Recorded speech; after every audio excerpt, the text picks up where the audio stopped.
Okay guys, it's been a few days since we started on the bathroom. I know there used to be a big hole over there.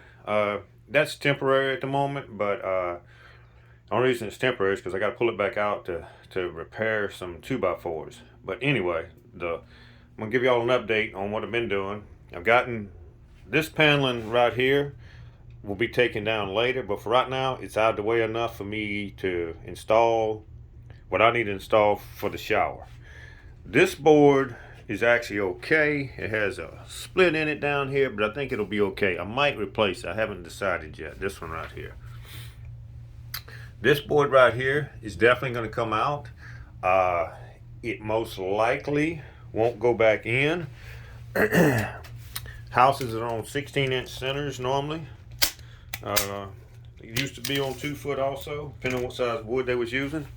But I'll show you with the tape measure. This one's actually on about 13 and a half. You can see right here I'm holding it kind of in the center. This is what I'm talking about, 16 and a half center.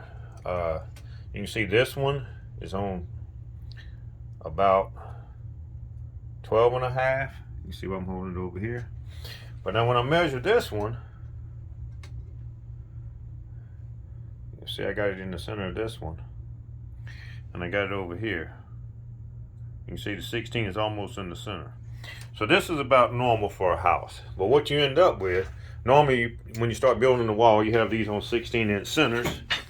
But as you run into windows and walls, you have to actually add in extra studs.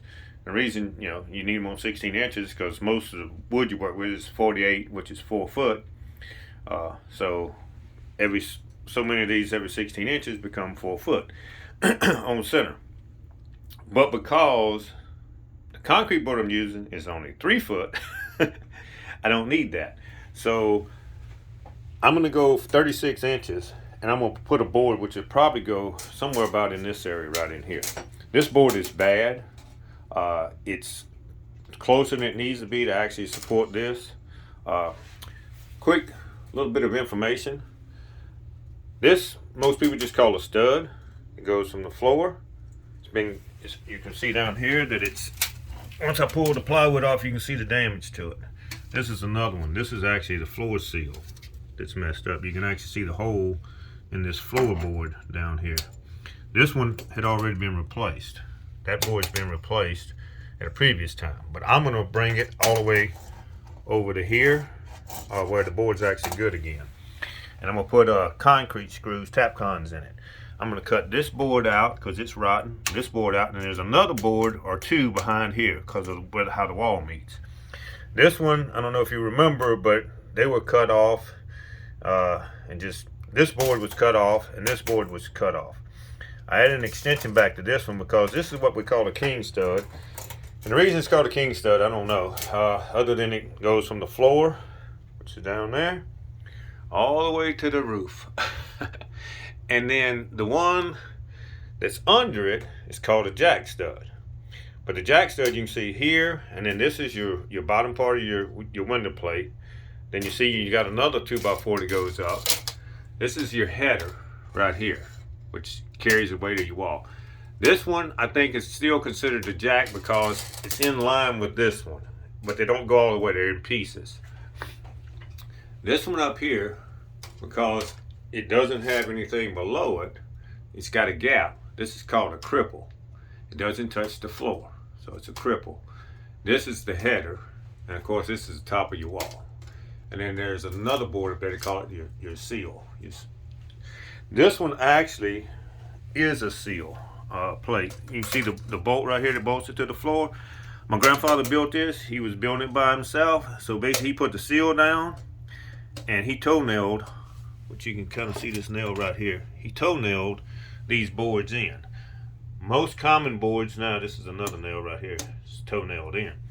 So basically he put the seal plate down, nailed this board, and then nailed the top and built this wall standing. Most times now we put the seal plate down like this, and then we put a bottom plate on the wall, a top plate on the wall, stand the wall up, push it in there because we got a lot more people. And then we put another steel plate on top of it wherever the joints meet. But as I said, he built this one actually in, so it really doesn't have a bottom wall plate. It has a seal plate, which is bolted to the concrete, and he nailed directly into that with his studs. So the other update I'm gonna give you real quick is the drain. I did beat this out so I could put in the P-trap. I'll go in a little bit of detail about it. I'm also, when I'm putting this in, I'm gonna try to get a head cam of this. I'm also gonna try to get a head cam of fixing some of these 2x4s. But this took quite a few hours. And the reason I've done it is because this right here is actually a piece of plastic that's pipe that's beat down into the metal pipe that was actually in the floor, which I think y'all might have got a picture of that earlier. I don't know if I got that with the tub. When I took the tub out, I think I did. But this is new. I had to beat all this out with a, I'll show you the implements I use for that.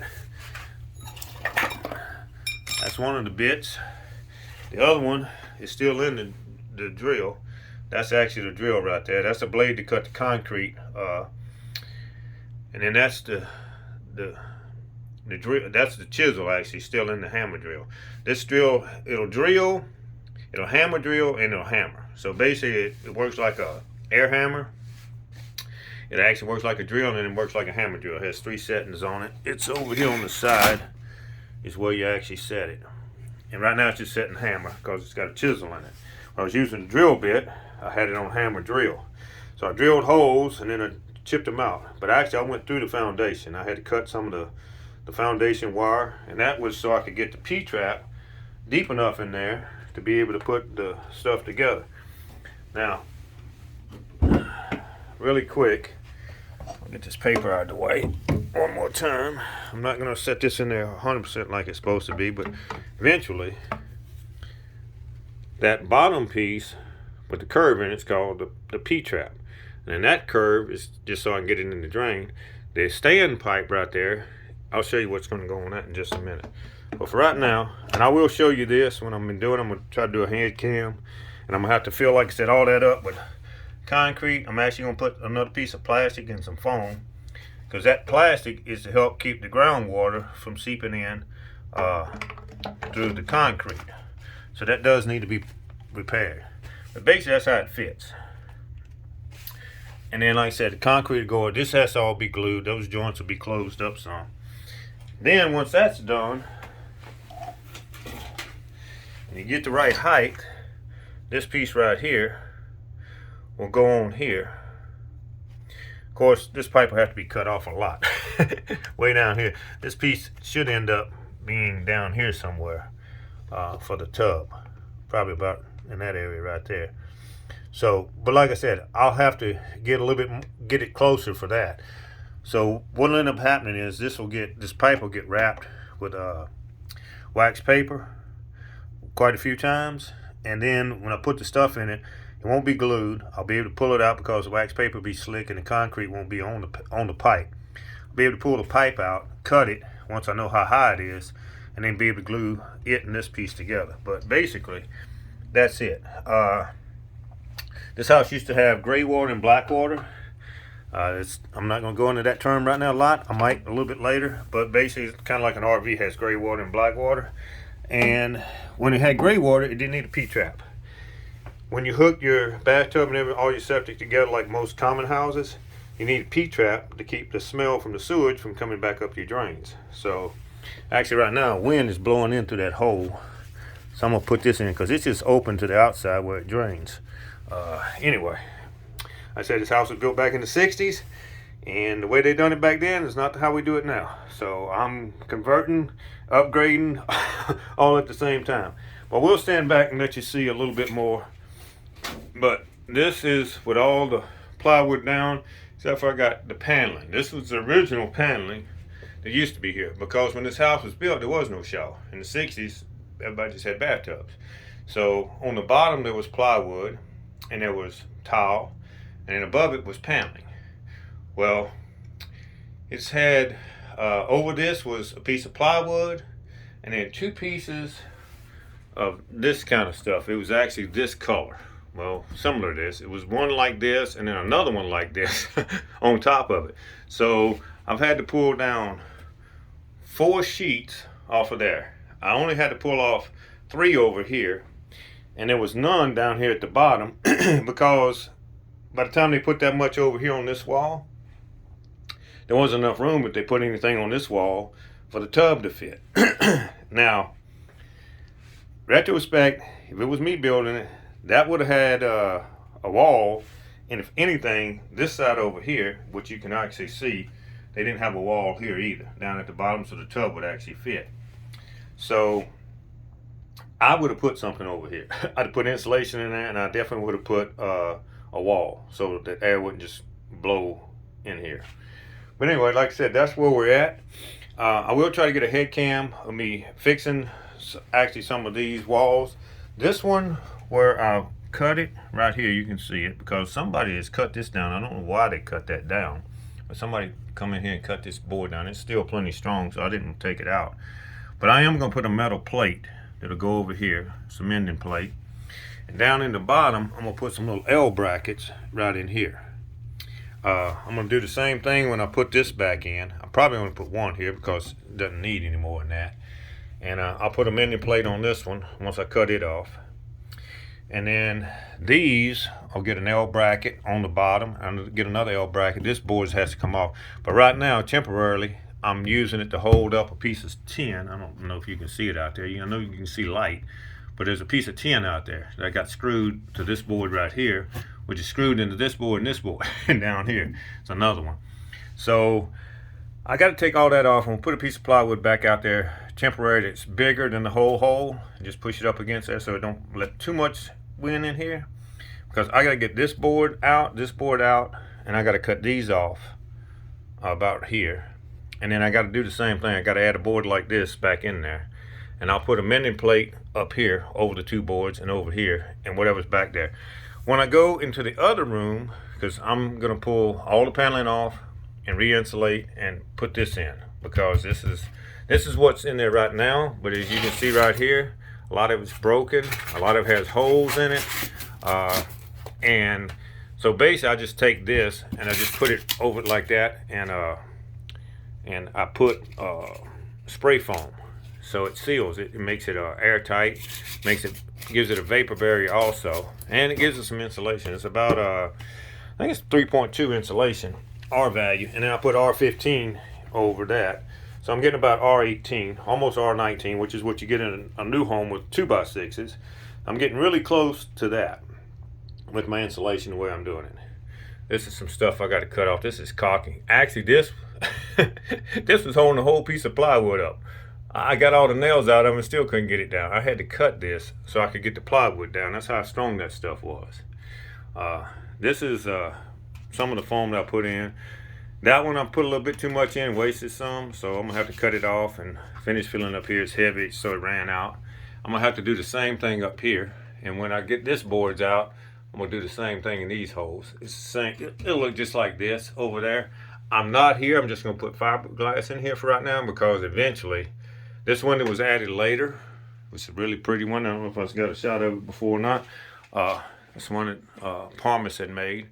So anyway, I'm gonna make the back right now.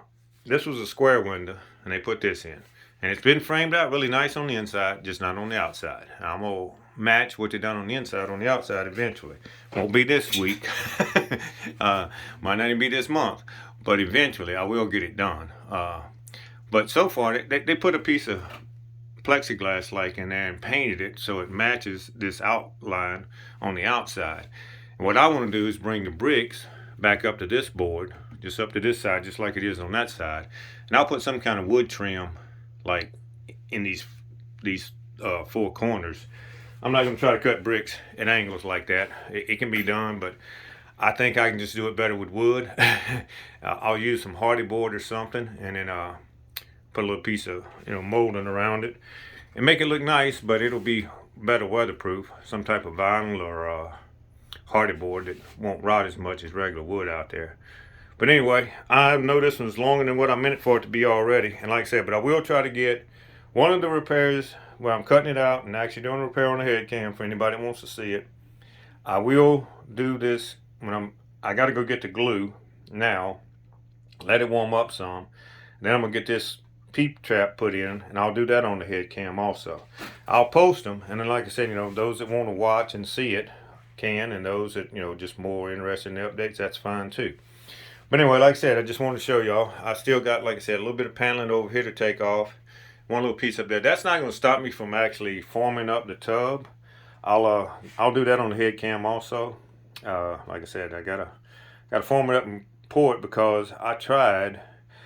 They make one that has it in the middle. The drain actually in the middle of the shower pan that I could have bought, which would have been out to about here where that vacuum cleaner is. And I'd had to beat that concrete out just like that all the way through the foundation. And that took about 3 hours to do. I wasn't going to do that. And I couldn't get it to offset because of where that pipe is, and where the holes that they drill in them from the factory. I just couldn't get them to line up with any of them that have them already on that end. So I decided I'm just going to pour my own foundation with concrete and put my own, make my own tub. Well, it's not going to be a tub. It's going to just be a shower pan, basically. I'm just going to make the shower pan myself and put the rocks in it. And like I said, I'll get some of that on head cam for y'all also. I still got to take that gray stuff up off the floor. But that comes up really easy. That stuff is just like a mortar mix. It's on top. That was for the tub to level it. And like I said, it comes up really easy. It don't take nothing to get that up. So, all right, I'm going to call this one good. And like I said, I'll see y'all in the next one.